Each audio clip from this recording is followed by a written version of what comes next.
Praise the lord. దేవుని ప్రియమైన పిల్లలారా, చిన్న ప్రార్థన చేసుకుని వాక్యాన్ని ధ్యానం చేసుకుందాం. పరిశుద్ధుడివైన తండ్రి, మీకు స్తోత్రాలు ప్రభువా. ఈ ఉదయకాలం 11 గంటల సమయంలో మోషేలో యేసుక్రీస్తు అనే అంశాన్ని రెండవ రోజు ధ్యానిస్తుండగా ఈ లైవ్ ద్వారా ప్రపంచమంతటా వీక్షిస్తున్న బిడ్డలను మీ వాక్యం ద్వారా బలపరచండి, నీ దాసుని మరుగుపరచమని ప్రభు అయిన యేసుక్రీస్తు వారి పేరట అడిగి వేడుకుంటున్నాము తండ్రి, ఆమెన్. ఈ సమయంలో మరి మోషేలో యేసుక్రీస్తు అనే అంశాన్ని నిన్నటి దినమున మనం ప్రారంభించాము. నిన్నటి దినమందు మొదటి పార్ట్లో అనేక విషయాలు మనం ధ్యానం చేసుకున్నాం. ఈ సమయంలో మరి నిర్గమాకాండము 2వ అధ్యాయము, నిర్గమాకాండము 2వ అధ్యాయంలో మరి మోషేను 8వ వచనం మొదటి 2 నుంచి 8 వరకు మోషేను మరి పెట్టెలో పెట్టి, జమ్ము పెట్టెలో పెట్టి దాచి, తర్వాత దేవుడు ఒక అద్భుతమైన కార్యం, అప్పటికి అనేకమైన మగబిడ్డల్ని సైనికులు చంపేశారు. అయితే మోషే మరి పెద్దవాడు అవుతున్నప్పుడు అతని ఏడుపును మరి ఆపలేక మగపిల్లల ఏడుపు వినిపిస్తే మరి ఫరో సైనికులు వచ్చి వాళ్ళని ముక్కల కింద నరికేస్తారు. మోషేను దాచినంత మటుకు దాచి ఇక ఆపలేము అనే పరిస్థితిలో దేవుని చిత్తానికి అప్పగించి మరి ఒక జమ్ము పెట్టెలో మోషేను పెట్టి ఏట్లో ఉన్నటువంటి జమ్ములో దాస్తారు.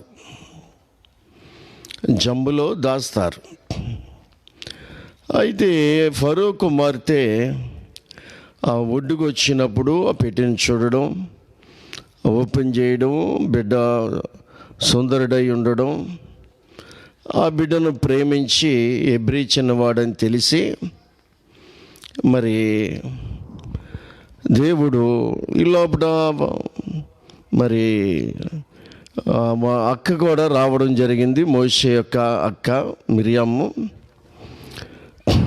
ఆ బిడ్డను పిలిచి మరి నా కొరకు ఈ బిడ్డను పాలిచ్చి పెంచమని తన అక్క చేతికి ఒక తల్లిని తీసుకుని వస్తే, అంటే మోషే తల్లిని తీసుకొస్తే నా కొరకు ఈ బిడ్డను పాలిచ్చి పెంచమన్నాం. ఇక్కడ మనం చూసినట్లయితే మోషే కారణ జన్ముడు కాబట్టి ఎవరి భయము లేకుండా నిర్భయముగా ఎదగాలి. కాబట్టి తల్లి తన దగ్గర దాచలేక దేవుని చేతులకి అప్పగించినప్పుడు దేవుడు ఆశ్చర్య రీతిగా ఏ రాజు ఇంట్లో నుంచి అయితే మరణ శాసనం, మగబిడ్డల్ని చంపమని మరణ శాసనం వచ్చిందో, అదే రాజుగారి కూతురికి మరి దత్తపుత్రుడుగా, కుమారుడుగా స్వీకరించేటట్లు దేవుడు చేసి అద్భుతమైన విషయం అన్నమాట. ఏ రాజు మరి మగపిల్లలను చంపాలని మరణ శాసనం చేశాడో, ఆ రాజుగారు కుమారుడుగా పెరగడం చాలా ఆశ్చర్యమైన విషయం. ఇది చాలా అద్భుతమైన విషయం అన్నమాట. నిజంగా దేవుడు ఆశ్చర్య కార్యాలు చేసే దేవుడై ఉన్నాడు. అందుకే ఆయనకి అప్పగించుకున్నట్లయితే ఆయన తప్పనిసరిగా దేవుడు కాపాడుతాడు. జ్ఞానులు తన దారిని వారు వెళ్ళిపోయారు. వెళ్ళిపోయిన తర్వాత యోసేపుతో దేవుడు మాట్లాడాడు. బిడ్డను తీసుకుని ఐగుప్తుకి పారిపో, ఐగుప్తుకి పారిపోమని చెప్పినప్పుడు యోసేపు మరియాను బిడ్డను తీసుకుని ఐగుప్తుకి వెళ్ళిపోయాడు. ఇక్కడ మోషేను చంపాలనుకున్నది ఐగుప్తు రాజు ఆ రోజు.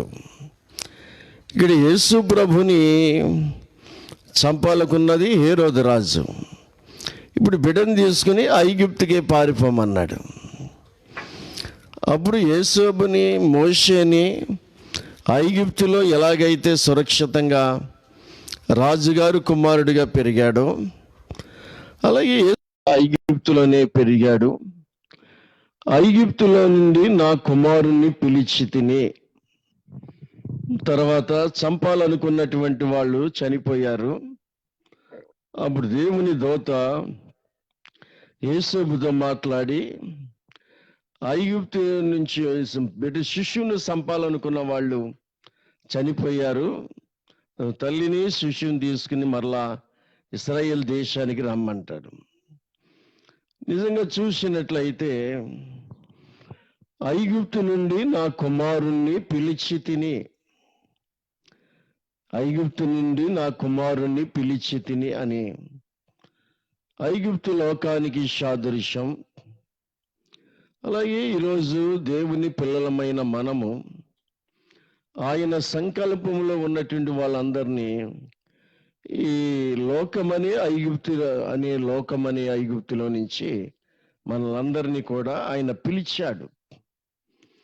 అందుకు ఇక్కడ చూసినట్లయితే ఆ పిలిచి మోషేను రాజుగారి కూతురు 2:9 ఒక మాట అంటది.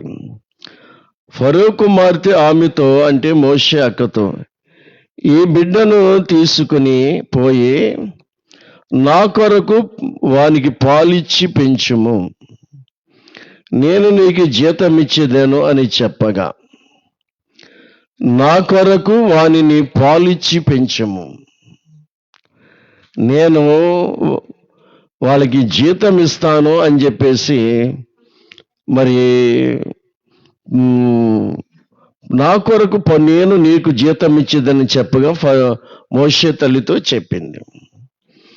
ఇక్కడ నా కొరకు పాలిచ్చి పెంచుము, నేను నీకు జీతం ఇస్తాను.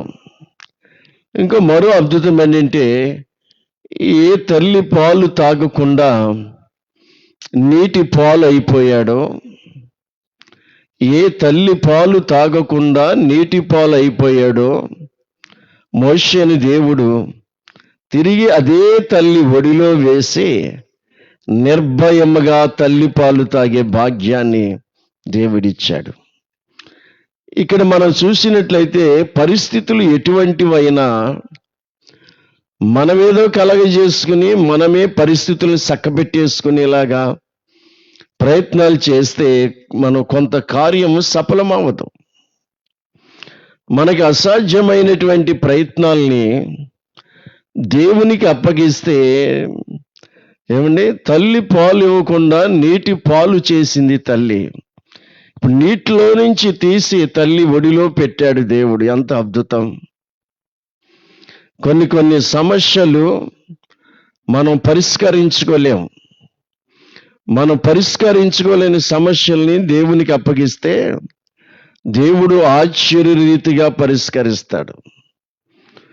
ఎందుకంటే దేవుడు అటువంటి మనుష్యులకు అసాధ్యమైంది దేవునికి సమస్తమును సాధ్యమే అన్నాడు. మనకి కొన్ని సాధ్యం కానీ దేవునికి సమస్తమును సాధ్యమైనవే. అందుకే పాలిస్తే జీతం ఇస్తానంటుంది. ఇక్కడ ప్రాముఖ్యమైన విషయం ఏంటంటే, పాలిస్తే జీతం ఇస్తాను అని చెప్పేసి అంటుంది. ఈ మాటను బట్టి కొత్త నిబంధనలో దైవజనుడైనటువంటి పౌలు గారు ఒక మాట అంటాడు. కొరింథీయులు రాసినటువంటి పత్రికలో 9వ అధ్యాయములో, 1 కొరింథీయులు 9వ అధ్యాయములో ఒక మాట దైవజనుడు అంటాడు. 9వ అధ్యాయం 16వ వచనం ఏంటంటే, పాలు సువార్తకి సాదృశ్యం. 16వ వచనంలో పాలు సువార్తకి సాదృశ్యం. ఈ రాజుగారి కూతురు ఏమంటుంది? పాలిస్తే జీతం ఇస్తాను, పాలిస్తే జీతం ఇస్తాను అని చెప్పేసి అంటుంది. పాలు సువార్తకి సాదృశ్యం. దైవజనుడు పౌలు అద్భుతమైన విషయం, నేను సువార్త ప్రకటించుచున్నను, నాకు అతిశయ కారణం లేదు. ఈరోజు ఏదో ఒక నలుగురిని ముందు ఎదురు కూర్చోబెట్టుకుని ఏదో పెద్ద సేవకులే కానీ నేనే సువార్త ప్రకటిస్తున్నాను, ఇక నేనే మనగాన్ని, నేనే మగాన్ని అన్నట్టుగా అనేక మంది సేవకులు అతిశయపడిపోతున్నారు. దైవజనుడు అంటున్నాడు, నేను సువార్త ప్రకటించుచున్నాను, నాకు అతిశయ కారణం, గర్వించవలసిన పని లేదు. ఇది చాలా ప్రాముఖ్యమైన విషయం. ఏదో నేనే చెప్పగలిగాను, ప్రపంచంలో ఎవరికీ తెలియదు, ప్రపంచంలో బైబిల్ ఎవరికీ అర్థం అవ్వలేదు అని మాటలు, అతిశయపు మాటలు చెప్పేవాళ్ళు ప్రపంచంలో చాలా మంది కనిపిస్తూ ఉంటారు.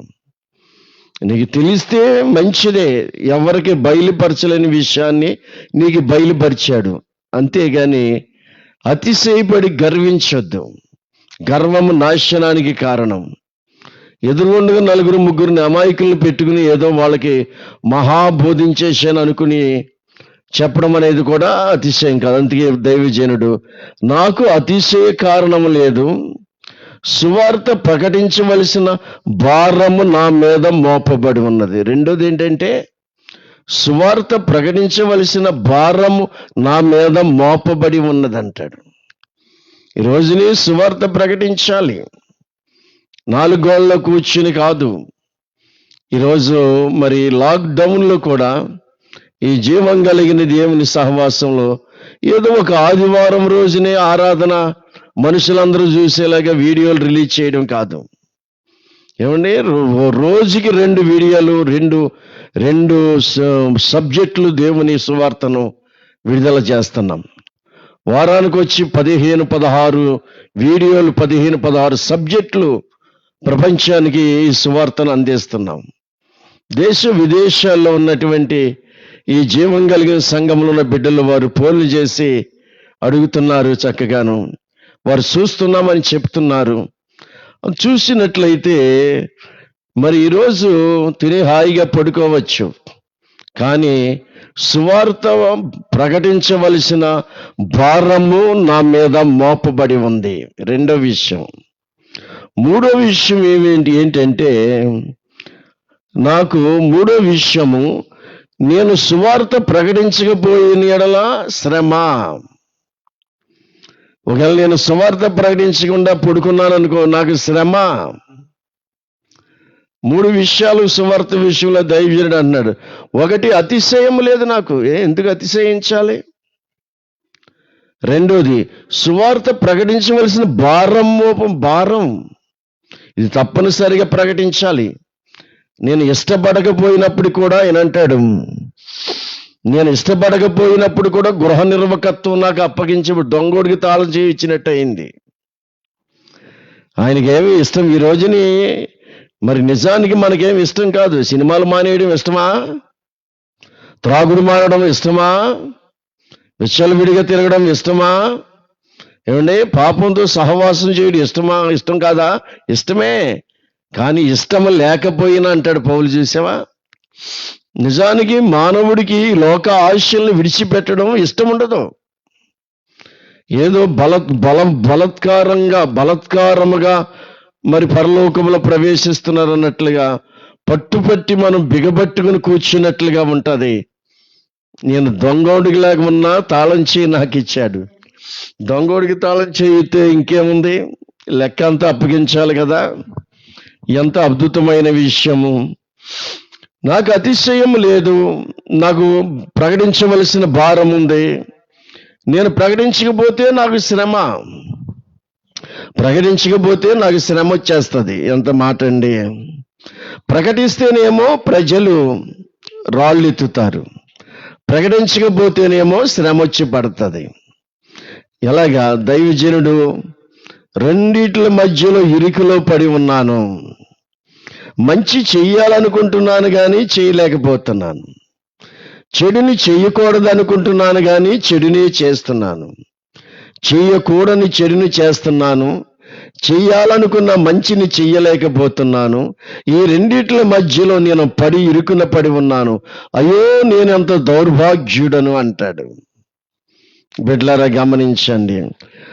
పాలు ఇస్తే జీతం ఇస్తానన్నాడు. పాలు దేవుని వాక్యానికి సాదృశ్యం. దైవజనుడు ఏమంటున్నాడంటే, నాకు సువార్త ఉచితంగా ప్రకటించుటయే నాకు జీతము. అదండి ఆయన ఉద్దేశము. మరి నాకు ఉచితంగా ప్రకటించడమే నాకు జీతము అని చెప్పేసి అంటాడు. ఎంత గొప్ప సంగతి! దేవుని సువార్తను ఉచితముగా, ఎటువంటి స్వార్థముతో మనం ఆశించకుండా దేవుని వైపు చూసి ప్రకటిస్తే ఏమండి, దేవుడు మనకి జీతం ఇస్తాడు. ఇది నలుగురు పోగేసుకుని ముందు కూర్చోబెట్టి లాక్డౌన్లో కూడా అతిక్రమించి, లాక్డౌన్లో కూడా మనం దొంగచాటుల్ని ప్రార్థన పెడితే దేవుని దృష్టికి దొంగలం కానీ సేవకులు మాత్రం కాదు మనం. బిడ్డలారా గమనించండి. అందుకు చూచినట్లయితే ఇక్కడ పాలు అనేది వాక్యము. నేను జీతం ఇస్తాను ఈ బిడ్డకి అంది. ఎంత గొప్ప సంగతి! సరిపెంచింది. మరి పాలు ఇవ్వలేక నీళ్ళ పాలు చేసిన తల్లి ఇప్పుడు ధైర్యంగా రాజుగారి కుమారుడు, మా కుమారుడు కాదని రాజుగారు కుమారుడని పెంచి పెద్ద చేసింది. యేసు ప్రభు కూడా మరి 12 సంవత్సరాల వయస్సులోనే ఆయన మరి తల్లిదండ్రులకు లోబడినట్టుగా ఉంది. 33.5 సంవత్సరాలు, 3.5 సంవత్సరాలు సువార్త ప్రకటించాడు. ఆ 30 సంవత్సరాలు ఎక్కడున్నాడని కొంతమంది అంటూ ఉంటారు. ఆయన తల్లిదండ్రులకు లోబడెను అనే వాక్యం ఉంది. ఆయన తల్లిదండ్రులకు లోబడి తండ్రికి సహాయం చేస్తూ గృహం దగ్గరే ఉన్నాడు. కాశ్మీర్ ఏం రాలేదు. కాళ్ళు నడకన కాశ్మీర్ రావాల్సిన కర్మ ఆయనకేం వచ్చింది? ఒకవేళ కాశ్మీర్ వచ్చాడంటే మరి కాశ్మీర్లో ఆయన గుడి కట్టనిస్తావా? సరే, బాల్యకాలంలో యేసు ప్రభు కాశ్మీర్ వచ్చేసాడు అని చెప్పుకుంటున్నావు, పుస్తకాలు రాశావు. మరి కాశ్మీర్లో గుడి కట్టనిస్తావు? కాశ్మీర్లో గుడి కట్టడానికి వీల్లేదు, చర్చి కట్టడానికి వీల్లేదు అంటావు. మరి వచ్చాడని చెప్పుకుంటావు ఎందుకు? ఏమండి, ఆయన 30 సంవత్సరాలు తల్లిదండ్రులకి లోబడి ఉన్నాడని వాక్యం చలవిస్తుంది. వాక్యం కానీ చెప్పకపోతే మీ అబద్ధాలు ప్రపంచాన్ని నమ్మించే డావెన్సీ కోడిగాడంటే ఏమండి, మతోన్మాదులేంటి వీళ్ళంతా. బైబిల్లో దేవుడు ఏ వయసులో ఎక్కడ ఉన్నాడో ఆయన రాసి పెట్టాడు. కాబట్టి ఎన్ని అబద్ధ పుస్తకాలు రాసినా, అబద్ధ బోధలు చేసిన మతోన్మాదులు సత్యమే కానీ ఏమండి అరుణోదయాన్ని అరచేత్తో అడ్డం పెట్టి ఆపలేరు. అరుణోదయాన్ని అరచేయి అడ్డం పెట్టి ఆపలేరు. వాక్యాన్ని కూడా అంతే. సత్యంగానే అర్థమవుద్ది. 30 సంవత్సరాలు ఎక్కడున్నాడంటే తల్లిదండ్రులకు లోబడి ఉన్నాడని వాక్యం ఉంది. తండ్రికి సహాయం చేస్తా. అందుకే ఇక్కడ ఒక పాయింట్ 10వ వచనంలో, 2వ అధ్యాయం 10వ వచనంలో, ఆ బిడ్డ పెద్దవాడైన తర్వాత ఆమె ఫరో కుమార్తె యొద్దకు అతన్ని తీసుకుని వచ్చాను. అతడు ఆమెకు కుమారుడయ్యను. ఆమె నీటిలో నుండి ఇతను తీసి తినని చెప్పి అతనికి మోషే అని పేరు పెట్టాను.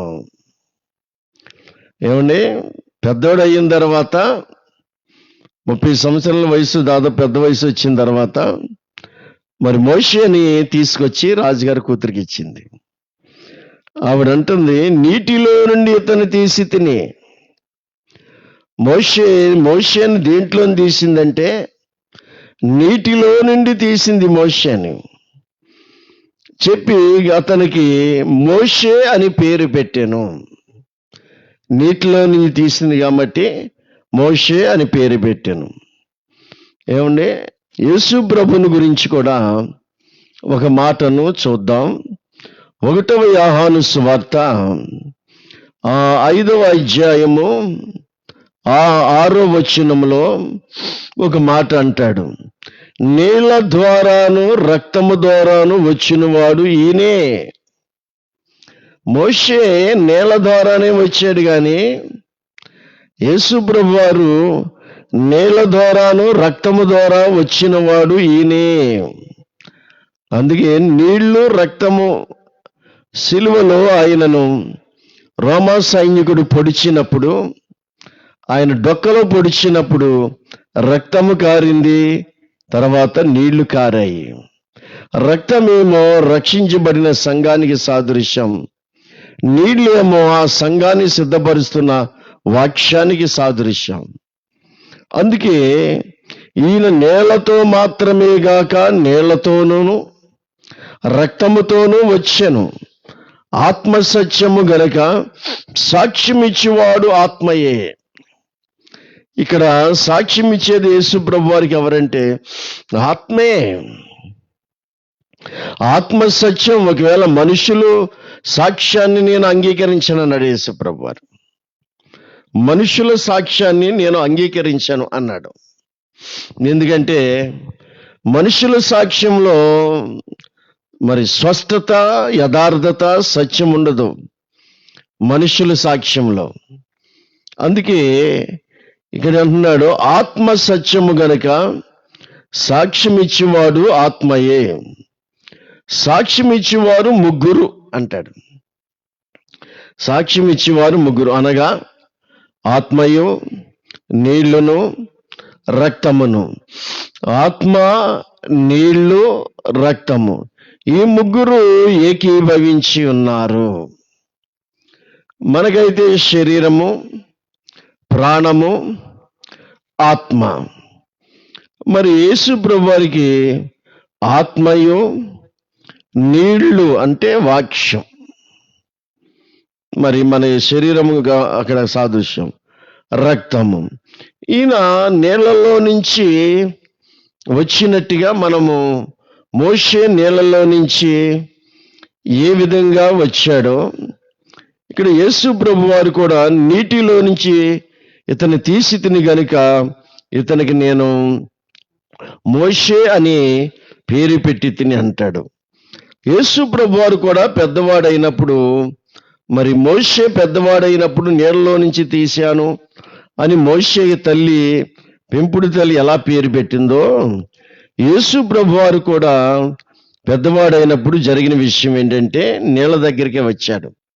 ఆయన సేవ ప్రారంభించబడే ముందు, మోషే పెద్దవాడయిన తర్వాత రాజుకోటలోకి వెళ్ళే ముందు నీళ్లలో నుంచి తీశాను ఇతను మోషే అని పేరు పెట్టిందో, యేసు ప్రభు వారు కూడా 33.5 సంవత్సరాలు 30 సంవత్సరాలు వచ్చినప్పుడు ఆయన నీళ్ళ దగ్గరికి వచ్చాడు. చూద్దాం మత్తయి సువార్త 3:13లో, ఆ సమయమున యోహాను చేత బాప్తిసం పొందుటకు యేసు గలిలయ నుండి యోర్దాను దగ్గరికి అతని యొద్దకు వచ్చాను. గలిలయ నుంచి యోర్దానులో బాప్తిసం ఇచ్చిన యోహాను దగ్గరికి, యోర్దాను నది దగ్గరికి వచ్చాడు. అందుకు యోహాను, నేను నీ చేత బాప్తిసం పొందవలసిన వాడై ఉండగా నీవు నా యొద్దకు వచ్చుచున్నావా? ఇదేంటిది? నేను నీ చేత బాప్తిసం పొందాలి కదా, నీవు నా దగ్గరకు వచ్చి బాప్తిసం పొందుతావా? నేను నీకంటే ముందు శారీరకంగా 6 నెలల పెద్దవాడైనా, నువ్వు 6 నెలలు నా వెనకాల పుట్టినా నీ చెప్పుల వారు విప్పడానికి కూడా యోగ్యత లేని వాణ్ణి. నీవు నాకంటే గొప్పవాడు అని నేను సాక్ష్యం ఇచ్చాను. నేను ఇక్కడ నీళ్లతో బాప్తిసం ఇస్తున్నాను కానీ నా వెనకాల వచ్చేవాడు అగ్నిలోను పరిశుద్ధాత్మలోను బాప్తిసం ఇస్తాడని నేను సాక్ష్యం ఇచ్చాను. ఈరోజు నీవు నా చేతిలో బాప్తిసం పొందుతావా అని చెప్పేసి ప్రభు నివారించినప్పుడు 16వ వచనంలో యేసు బాప్తిసం వచనంలో యేసు ఇప్పటికి కానిమ్ము నీతి యావత్తు ఇలాగ నెరవేర్చుట మనకి తగినది. నీతి యావత్తు, ఇక్కడ ఒక మాట అన్నాడు ప్రభువారు, నీతి యావత్తు ఇలాగా నెరవేర్చుట మనకు తగినది. ఆ మాటలో ఎంత ఉందండి. నేను నీ చేతిలో బాప్తిసం పొందాలి కానీ నీవు నా చేతిలో బాప్తిసం పొందడం ఏంటంటే నేను నాకంటే గొప్పవాడు నీవు అని చెప్పేసి అంటే, ఆ మాటలో నీతి యావత్తు, చిన్నవాడు మరి పెద్దవాడు చిన్నవానికి ఏమవ్వాలంటే దాసుడు అవ్వాలి. నీకంటే నేను గొప్పవాడిని, నీకంటే నేను పెద్దవాడిని, ఏ విధంగా చూసిన ఆ విషయం నీకు తెలుసు. కానీ ఇది నీతి యావత్తు ఏంటంటే పాత నిబంధన కాలము నుంచి ఇప్పటి వరకు కూడా పెద్దవాడు చిన్నవాడికి దాసుడు అవ్వాలి అనే నీతిని నెరవేర్చాలి. అంటే ఆ మాటలు తగ్గించుకోవాలి.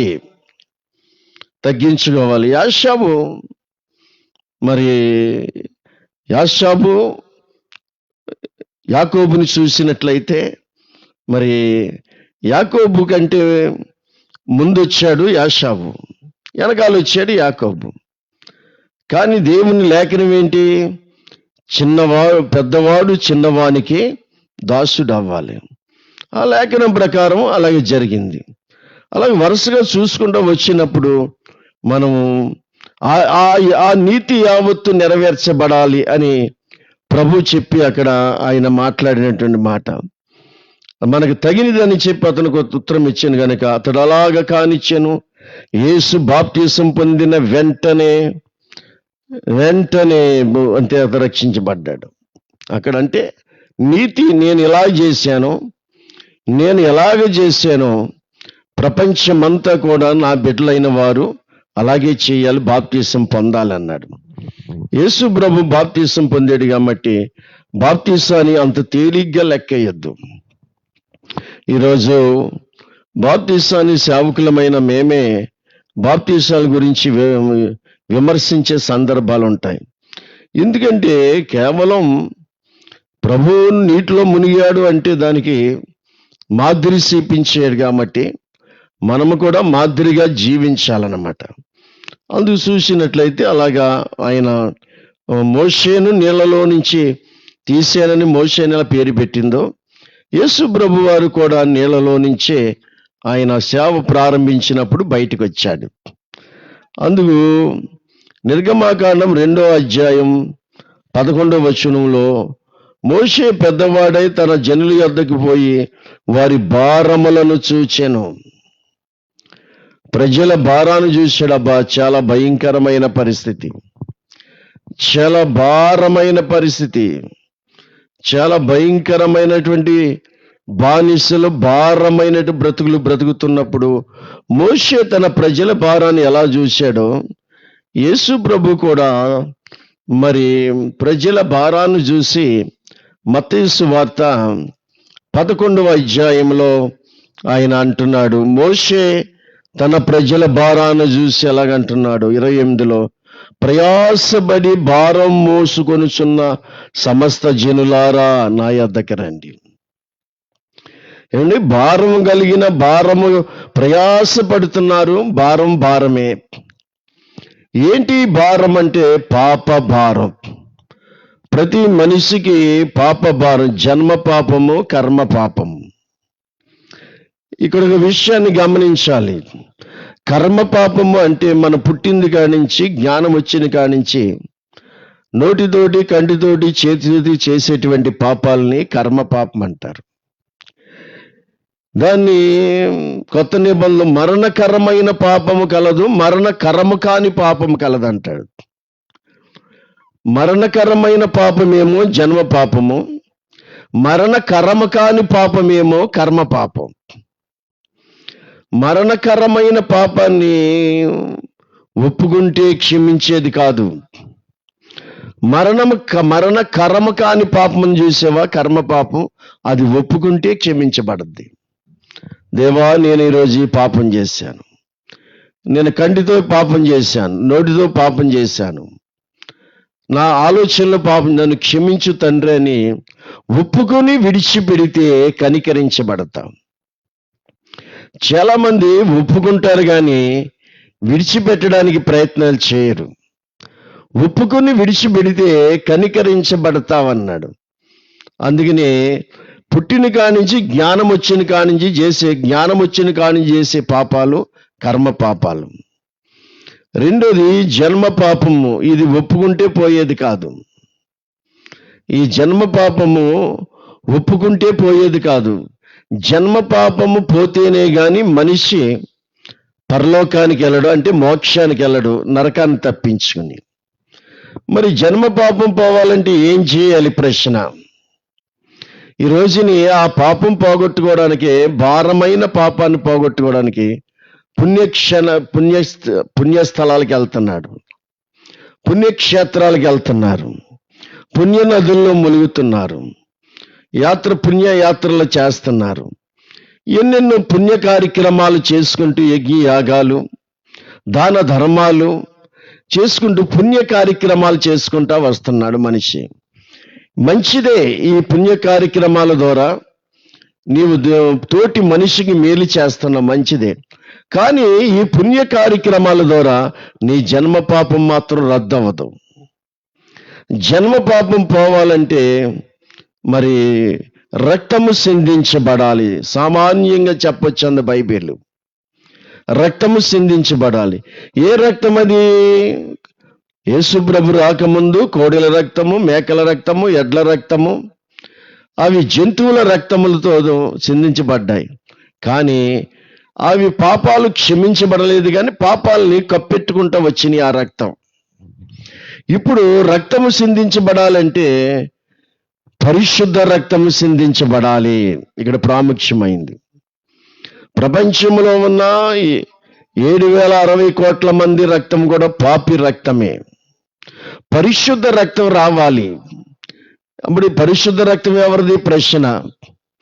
పరిశుద్ధ రక్తం భూలోకంలో ఎవరికి లేదు. సృష్టికర్త అయినటువంటి దేవునిదే పరిశుద్ధ రక్తం. ఆ సృష్టికర్తను ఎవరైనా చూశారంటే ఎవరు చూడలేదు. అందుకే మనము జన్మించక ముందు ఎక్కడి నుంచి వచ్చామో మనం ఎరగము. మనం జన్మించిన తర్వాత చనిపోయిన తర్వాత ఎక్కడికి వెళ్తామో దేవుడు మనం ఎరగము కాబట్టి దేవుడు చెప్తున్నాడు. మనం పుట్టక ముందు ఎక్కడి నుంచి వచ్చామో తల్లి గర్భంలోకి మనం ఎరగము. కానీ జన్మించిన తర్వాత మరణించే కూడా ఎక్కడికి వెళ్తామో మనకి ఎరగం కాబట్టి మార్గం చూపిస్తున్నాడు యేసయ్య పరలోకానికి.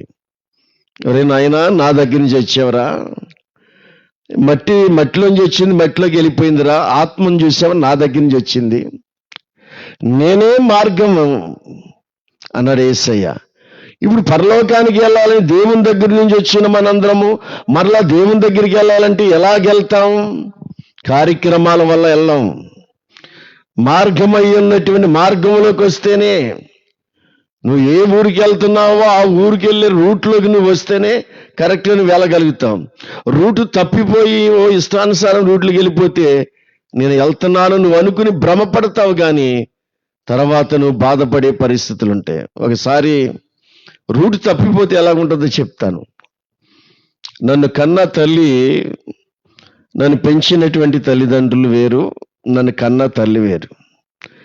సికింద్రాబాద్లో ఉన్నది అని తెలిసింది. ఆ రోజుల్లో విశ్వాసులు కొందరం బయలుదేరి మరి ఆవిడని చూసి రావాలని కొందరం బయలుదేరాం. పలానా ఇందిరానగర్ అని చెప్పారు, కానీ మేము వెళ్ళింది మొట్టమొదటి సికింద్రాబాద్లో అడిగిపెట్టింది అదే మొదటిసారి. మేము తిరిగి సరైనటువంటి అడ్రస్ వాళ్ళకి చెప్తున్నా, వాళ్ళు చెప్పేవాళ్ళు మాకు సరిగ్గా లేకపోతే తిరిగి సాయంత్రం 7 గంటల రాత్రి 7 అయిపోయింది. పగల టైంలో తిరిగితేనే మాకు అడ్రస్ దొరకనప్పుడు సైడ్ అడిపోతే ఎవరు చెప్తారు ఇంకాను. దానికి తోడు ఏం జరిగిందంటే భయంకరమైన మొబ్బట్టేసి వర్షం ప్రారంభమైంది. పిల్లలతో ఉన్న 4-3 కుటుంబాలు పరిస్థితి చూడు. రూట్ తప్పిపోతే ఏమండి, అక్కడ ముఖం ఎరగని ఏరియా సిటీ, ఆవిడ పేరు సరైన అడ్రస్ తెలీదు ఏమండి. అటువంటి పరిస్థితిలో మా అమ్మతో ఉన్నటువంటి ఆకారి కుమారుడు బకెట్ పట్టుకుని మాకు ఎదురొస్తుంటే ఆనవాళ్ళు కట్టామన్నమాట. ఎంత ఆశ్చర్యం అంటే, ఆ టైంలో మబ్బట్టేసి వర్షం దిగిపోయే టైంలో కనపడకపోతే మేము ఏమైపోవాలి, రూట్ తప్పిపోయిన మాకు. నిజంగా అందుకే యేసు నేనే మార్గం అన్నాడు. యేసు ప్రభు తప్పునిచ్చి నువ్వు ఎన్ని మార్గాల్లో తిరిగినా వ్యర్థం వ్యర్థం వ్యర్థం. జనులు ప్రయాసపడుదురు గాని అగ్ని పాలగుదురు అన్నాడు. నువ్వు మహాభక్తి చూపించేస్తున్నావు. మహాభక్తి మొత్తం నిలువెల్లా భక్తి కనబడుతుంది. నీ ప్రయాసమంతా అదే. ప్రయాసపడి భారం మోసుకున్న జనులారా, జనులు ప్రయాసపడుదురు గాని వారు అగ్ని పాలగుదురు. అయ్యో దేవుడా, నీ గురించి ఎంత నిష్ఠాగరిష్ఠగా ఉన్నాను, ఎంత భక్తి చేశాను, ఎన్ని కోట్ల రూపాయలు ఖర్చు పెట్టాను, ఎన్ని కొండలు ఎక్కాను దిగాను, ఎన్ని నదుల్లో ములిగాను, ఎన్ని పుణ్య కార్యక్రమాలు చేశాను. నా ఎంత భక్తుడు ప్రపంచంలో ఎవడూ లేడండి. గెటప్పులు, భక్తి గెటప్పుల్లో తిరిగాను నేను.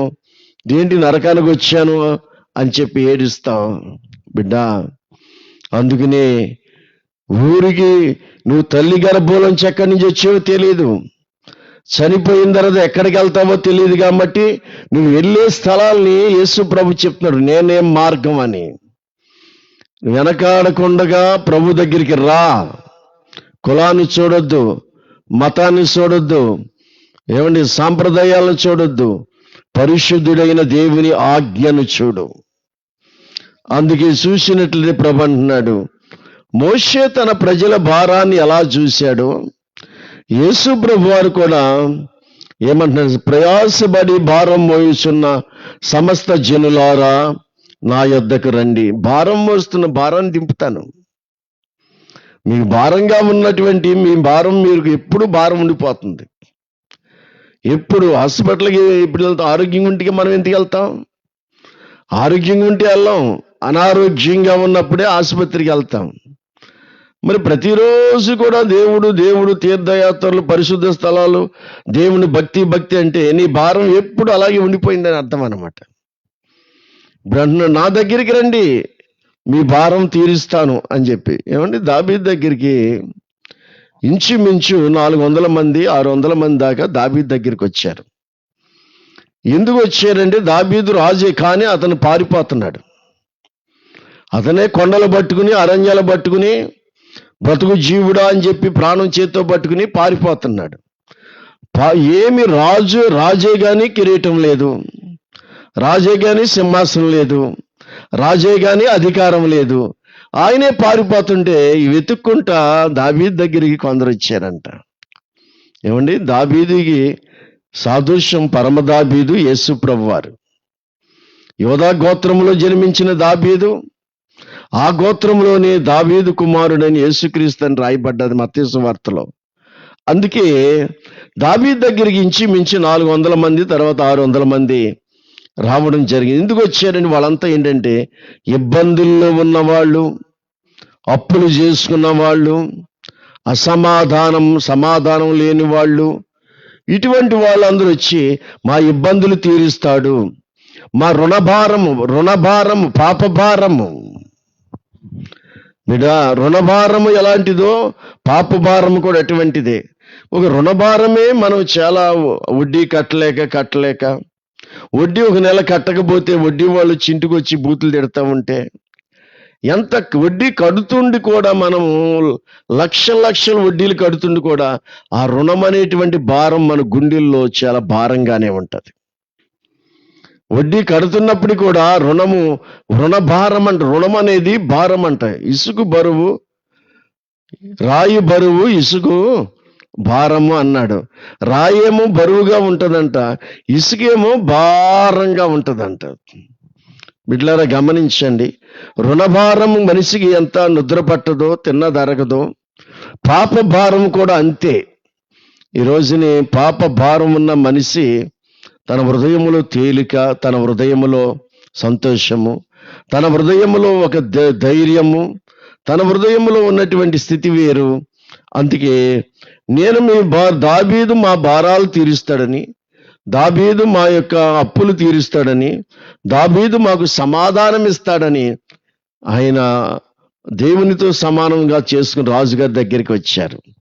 అలాగే ప్రభు కూడా అంటున్నాడు, సమస్త నా యొద్దకు రండి, నేను మీకు విశ్రాంతిని కలగజేస్తాను. మీకు విశ్రాంతిని కలగజేస్తాను. నిజానికి మానవుడు ఈ రోజుని విశ్రాంతి అనేది లేదు. పట్టుమని కూర్చునే పరిస్థితులు లేవు. వ్యాపారం విషయంలోనో, ఉద్యోగం విషయంలోనో, ఏదో ఒక రంగంలో తెల్లవారితే స్త్రీ పురుషులు పరుగులు, ఉరుకులు పరుగులు తీయవలసిందే. విశ్రాంతి అనేది లేదు. ప్రశాంతంగా కాసేపు కూర్చుని కుటుంబంతో గడిపే పరిస్థితులు కానీ, లేక ముందు బైబిల్ వేసుకుని చదివే పరిస్థితులు కానీ, ఒక గంట ప్రార్థించే పరిస్థితులు కానీ లేదు. మనిషి దురాత్మ ఉంది చూసావా, దెయ్యపు ఆత్మ మనుషుల్లో ప్రవేశించి వాళ్ళకి విశ్రాంతి లేకుండా చేస్తుందంట. అది మనలో ప్రవేశించి మనకి విశ్రాంతి లేకుండా మన కుటుంబాలతో కలిసి జీవించకుండగా ఓ తిరగడం, ఓ తాగడం, ఓ తినడం, ఓ తిరగడం, డబ్బు విశ్రాంతి లేకుండా, డబ్బున్నా విశ్రాంతి ఉండదు, డబ్బు లేకనో విశ్రాంతి ఉండదు. సిరాకి కకావి అంటే దురాత్మ లక్షణాలన్నీ మానవుల్లో పెట్టేసింది. మానవుల్లో పెట్టేసింది. విశ్రాంతి ఏది మనిషికి? ఈ లాక్డౌన్లో ఒరే బాబు ఇంటికాడ విశ్రాంతి తీసుకుంటారంటే, దురాత్మలు పట్టేస్తున్న మానవులు విశ్రాంతి ఏం తీసుకుంటారు? బయటికి వెళ్ళిపోతుంటే పోలీసులతోటి లాఠీ దెబ్బలు తింటున్నారు. బయటికి వెళ్ళిపోతుంటే కరోనా కరుస్తుంది, లాఠీ పోలీసులేమో లాఠీతో కొట్టేస్తున్నారు. విశ్రాంతి దేవుడు ఇస్తాడు. ఎటువంటి భ్రష్ట జీవితం కలిగిన మనిషికైనా చక్కగా అలాగా 1 గంట కూర్చుని భార్య బిడ్డలతో కుటుంబంతో ఉండడం, 1 గంట ప్రార్థన చేసుకోవడం, 1 గంట వాక్యం చదవడం, కూర్చుని అలాగ కదలకుండా కూర్చునేటువంటి ఒక నెమ్మది కలిగిన దేవుడిచ్చిన విశ్రాంతి ఎవరైనా హృదయాల్లో పాటిస్తున్నారండి, వాళ్ళు దేవుని బిడ్డలు. చాలా మంది పాస్టర్లు చూస్తూ ఉంటాం, కోడి పందెల్లో బరిగొట్టే వాళ్ళగా లోన మీటింగ్ జరుగుతుంటే బయట తిరుగుతూ ఉంటారు. సభలు జరుగుతూ ఉంటే పద్దు పుస్తకాలు పట్టుకుని ఈదులో తిరుగుతూ ఉంటారు.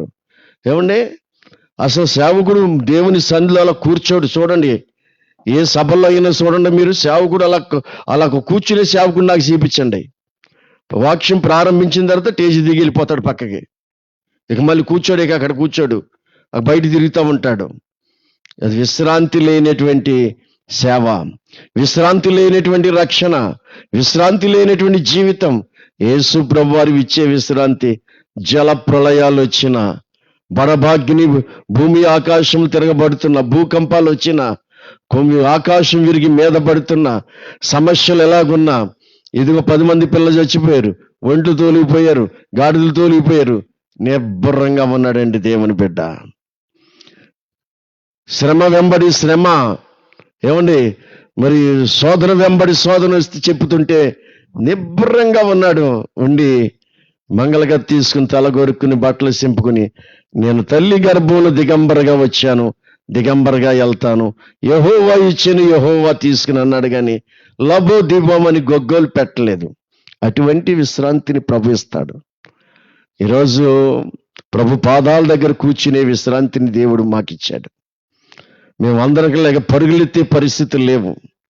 అందరికి లేక ప్రభు పాదాల దగ్గరే కూర్చునేటువంటి విశ్రాంతిని మాకు ఇచ్చాడు. కానీ లోకములు పరుగులు తీసి ఈ లాక్డౌన్ మాకు లెక్కేం కాదు. మేము ఎప్పుడు లాక్డౌన్లో ఉంటాం. దురాత్మలు ఉన్నాయి చూసి, దురాత్మలు ఉన్నట్టు మనుషులు ఉన్నారు చూసావా, వాళ్ళు విలవిల్లాడిపోతున్నారు. ఈ రోజుని విలవిల్లాడిపోయి పరుగులు తీస్తున్నారు బయటికి, ఏం చేయాలో తెలియక. ప్రభువుతో సహవాసం చేస్తే ఆయన నిజమైన విశ్రాంతి ఇస్తాడు. ఆ విశ్రాంతి ప్రశాంతి లోకం ఇచ్చినట్లు కాదు, నేను ఇచ్చేటువంటి సమాధానము, నేనిచ్చే సమాధానం, నేనిచ్చే విశ్రాంతిని అన్నాడు. ఆ విశ్రాంతి పొందుకుంటే ప్రభు పాదాల దగ్గర ఉంటాం. ప్రభువే మనల్ని ఆశీర్వదిస్తాడు, పోషిస్తాడు. అందుకే ప్రభు ఇచ్చే విశ్రాంతి. డబ్బు నీకు విశ్రాంతి ఇవ్వదు, డబ్బు నీ పదవి నీకు విశ్రాంతి ఇవ్వదు. ఎంత డబ్బు ఉందో అంత సమాధానం లేకుండా అయిపోతావు. ఎంత పవర్ పదవి ఉందో అంత నీకు సమయంలో నీ విశ్రాంతి లేకుండా ఈరోజు మనుషులు అయిపోతున్నారు. యేసు ప్రభు డబ్బు ఇవ్వలేని విశ్రాంతి, పవర్ అధికారం ఇవ్వలేని విశ్రాంతిని మన యేసయ్య ఇస్తాడు. ఆ విశ్రాంతి కోసం ప్రార్థన చేద్దాం. మోషే తన ప్రజల భారాన్ని చూశాడు. యేసు ప్రభు వారు కూడా ప్రపంచ ప్రజల భారాన్ని చూశాడు. మోషే నీటిలోంచి తీయబడ్డాడు. యేసు ప్రభు వారు కూడా నీటిలోంచి సేవకు యోర్దాను నదిలోంచి బయటికి వచ్చాడు. అందుకే చూసినట్లయితే పాలిస్తే జీతం ఇస్తాను. పౌలు గారు అంటాడు, నేను సువార్త ప్రకటించవలసిన అతిశయము ప్రకటిస్తున్నా, నాకు అతిశయం లేదు. నాకెందుకు అతిశయం? సువార్త ప్రకటించవలసిన భారం నా మీద మోపబడి ఉంది. మూడోది, సువార్త ప్రకటించకపోతే నాకు శ్రమ అన్నాడు. అందుకే ప్రార్థన చేద్దాం. పరిశుద్ధుడివైన తండ్రి, ఈ మోషేలో యేసుక్రీస్తు అనే ఈ రెండవ సబ్జెక్టుని ఇంతవరకు మాట్లాడారు. నాయన లైవ్ ద్వారా వీక్షిస్తున్న బిడ్డలందరినీ నీ వాక్యపు వెలుగులో మీరిచ్చే విశ్రాంతి పొందుకుని నెమ్మదిగా జీవించే పరిస్థితులు ఎలాగున్నా మీరిచ్చే విశ్రాంతిని పొందుకునే భాగ్యాన్ని దయచేయమని, రాత్రి 7 గంటలకి మరలా సిద్ధపరచమని యేసు నామమున వేడుకుంటున్నాము తండ్రి. ఆమేన్. మీ అందరికీ వందనాలు.